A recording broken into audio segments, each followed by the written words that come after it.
تمہیں جو حسن عطا کیا گیا ہے اس میں ایک حسن صورت ہے، ایک حسن سیرت، ایک حسن معنی ہے، ایک حسن صورت ہے، ایک حسن معنی۔ حسن صورت کو تو تم جانتے ہو، مگر حسن معنی اس وقت تک جلوہ گر نہیں ہوتا جب تک کہ تم میں حسن صورت سے قطع نظر ملکوتی صفات بھی نہ ہو۔ ملکوت کہتے ہیں فرشتوں، بہیمی صفات، ملکوتی صفات، جانوروں والی صفات، حیوانوں والی اور فرشتوں والی، دونوں ڈال کر آزمائش میں اللہ پاک نے ڈال کر علم بھی دیا، سمجھ بھی دیا، کتاب اور رہنمائی اور نبی سارا بھیج دیا اور بتا دیا سارا کچھ، یہ اندھیرا، یہ روشنی، یہ سچ، یہ جھوٹ، یہ درست، یہ غلط، یہ برا، یہ بھلا، سارا ملکوتی صفات تمہارے اندر ہو جاویں، وہ ساری نکل جاویں، تو پھر تم حسن معنی کے حامل ہو گئے، حسن باطنی کے حامل ہو گئے، باطنی جمال کے حامل ہو جاؤ گے۔ اور یہ جمال جو ظاہری ہے یہ تو فنا ہے، اس کو ایک دن یہ سڑ جائے گا، گل جائے گا، مٹی میں مل جائے گا، کیڑے لگ جائیں گے اس کو اور مٹی میں مل جائے گا، لیکن حسن معنی کو ابدی آباد تک، ابد الآباد تک قیام ہے، یہ حسن قائم ہے، اس کو کوئی زوال نہیں، کوئی فنا نہیں۔ جب تک چھلکا دور نہیں کیا جاتا مغز ہاتھ نہیں آتا۔ اخروٹ کے اندر ہے اس کا مغز، بادام کے اندر ہے اس کا مغز، پستہ ہو، چلغوزہ ہو، اخروٹ، جتنی چیزیں ہیں ان کے جو مغز ہیں وہ اندر ہے، اوپر ان کا صرف چھلکا ہوتا ہے۔ تو جب تک باطن تک کوئی نہیں پہنچتا اور ظاہری حد تک دین پر چلتا ہے، وہ ایسا ہے گویا وہ چھلکے پر اس نے انحصار کیا ہوا، مغز تک نہیں پہنچا۔ چھلکے میں نہ لذت ہے، نہ کوئی ذائقہ ہے، نہ اس کے کوئی اثرات، نہ کوئی قوت ہے۔ اگر ذائقہ ہے، اگر اثرات ہیں، کوئی قوت و طاقت ہے، کوئی قوت مدافعت ہے، کوئی طاقت ہے، وہ تو اسٹمنا اور انرجی، توانائی، وہ تو ساری کی ساری مغز کے اندر ہے، چھلکے میں نہیں ہے۔ اس لیے کبھی کبھی ہمارے ایک پیر بھائی صوفی ساتھی مثال دیتے ہیں نا، وہ ایسے ظاہر پرست کہا کہ یہ چھلکے پر خوش ہے، مغز تک پہنچے نہیں ہیں۔ تو جب تک چھلکا دور نہیں ہوتا مغز ہاتھ نہیں آتا۔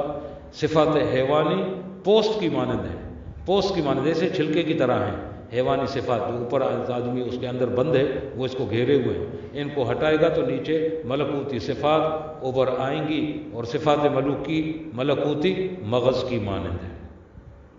اس لیے حیوانیت کو دور کرنے کی ضرورت پڑتی ہے، جب تک اس کو دور نہیں کرتا، جب تک چھلکا نہیں کھولتا تو مغز سامنے ہاتھ نہیں آتا، اس لیے چھلکا ہٹانا ضروری ہے۔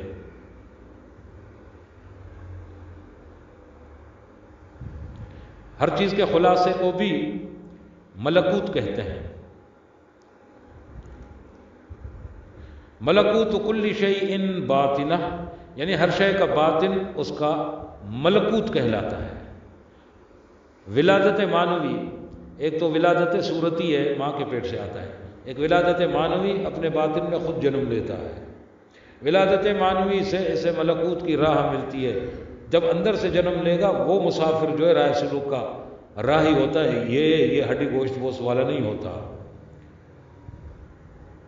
جب تک آدمی خسیس اور رذیل خواہشات کو ترک کر کے صفات حسنہ نہیں پیدا کرتا، آسمان اور زمینوں کے خلاصے تک جو ان کا باطن اور سر ہے رسائی ہوتی نہیں ہے۔ حدیث شریف میں ہے، یعنی اگر شیاطین انسان کے دل میں خطرات، وساوس اور رقیق ارادے نہ ڈالتے رہتے تو وہ آسمانوں کے خلاصہ اور باطن کو دیکھ سکتا تھا۔ ان چیزوں نے اس پر پردے کر دیے ہیں، ان کا غبار چڑھا ہوا ہے، ان کا دھواں، وساوس کا دھواں، خطرات و ہوا جس نفسانی خواہشات اور حیوانی آرزوؤں سے پیدا ہوتے ہیں۔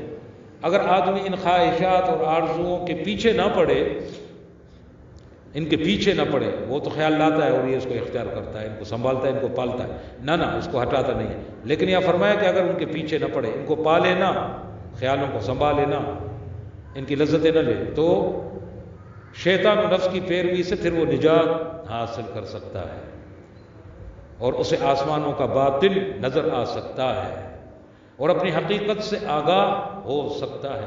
یا ایھا الذین آمنوا علیکم انفسکم، یعنی اے ایمان والو اپنے نفس سے آگاہ رہو، خوب خبردار رہو، اس کے یہی معنی ہے۔ بہرحال نہ تم سے باہر کوئی کام ہے، نہ تمہارے سوا کوئی دوسرا یار ہے، تم اپنے آپ کو خود کماؤ، ہر شے کو اپنے ہی ساتھ رہو، اپنے ہی اندر تلاش کرو۔ شرط طلب تمہیں اوپر بتا دی گئی ہے کہ کیا کرنا ہوگا، یعنی ہوائے نفسانی سے نجات حاصل کرنا پہلا تیرا کام ہوگا، اور پھر مرادات نفسانی کو ترک کرنا پہلا تیرا کام ہوگا۔ جب تک کہ یہ شرط جو مطلوب ہے پوری نہ ہوگی، مقصد حاصل نہیں ہو سکتا، باطن کا راہی نہیں بن سکتا، حسن معنی اس کو مل نہیں سکتا، اور وہ ملکوت کا مشاہدہ نہیں کر سکتا، اور آسمان کے باطن کو کبھی بھی نہیں دیکھ سکتا۔ حیوانوں انسانوں میں یہی فرق ہے کہ انسان میں خدا دانی رکھی گئی، اللہ کی پہچان کا مادہ رکھا، جانوروں میں تھوڑی رکھا۔ اگر یہ جانوروں والے مادے کے ساتھ جیے گا کبھی خدا کو نہیں پہچانے گا۔ خدا دانی، خدا شناسی، خدا پرستی، خدا بینی، بندہ تو وہ ہے کہ جس کے اندر خدا دانی ہو، خدا شناسی ہو، خدا پرستی ہو، خدا بینی ہو، خدا کو جانتا ہو، خدا سے آشنا ہو، خدا کی پرستش کرنے والا اور خدا کو دیکھنے والا ہو۔ ورنہ وہ 2 پاؤں کا بس ایک جانور ہی ہے، باقی 4 پاؤں کے، یہ 2 پاؤں کا جانور، 2 پاؤں کا جانور، جانوروں کی طرح کھاتا ہے، ہوس رکھتا ہے، غصہ کینہ حسد میں ہے، حیوانیت، شدت، غصہ، حرص ان میں ہے، ایسے ہی جیتا ہے، وہ ایسا ہی مر جاتا ہے۔ گویا پھر یہ جانور رہا، جانور جیا، جانور ہی مرا۔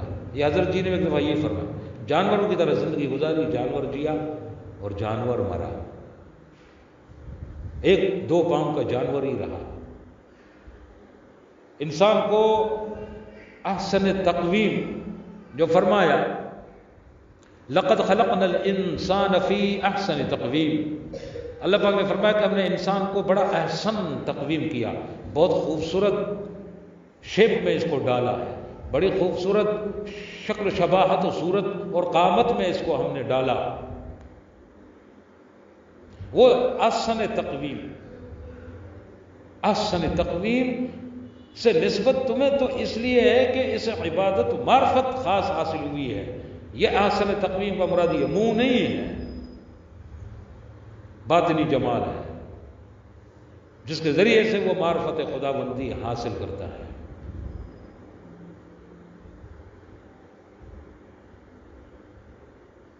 اب بتاؤ تم کس کام میں عمر بسر کر رہے ہو؟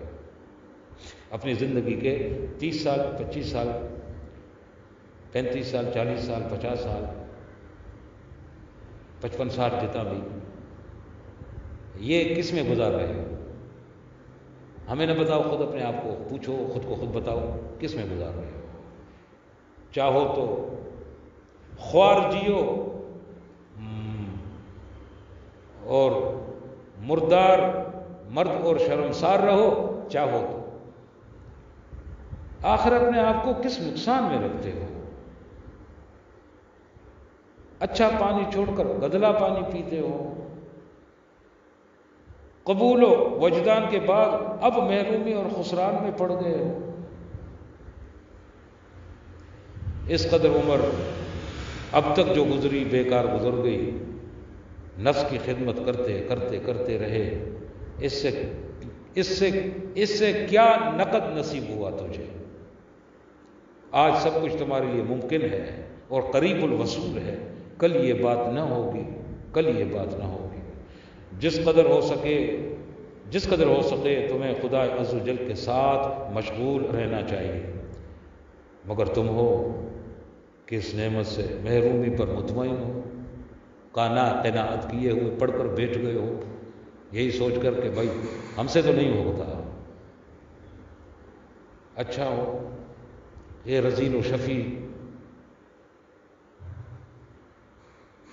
چیز کو بڑا چھوڑ کر بولو کہ لطیف و شریف چیز کیوں میں اختیار کروں؟ ہاں مجھے تو سب اچھا لگا اسی میں، رضالت میں۔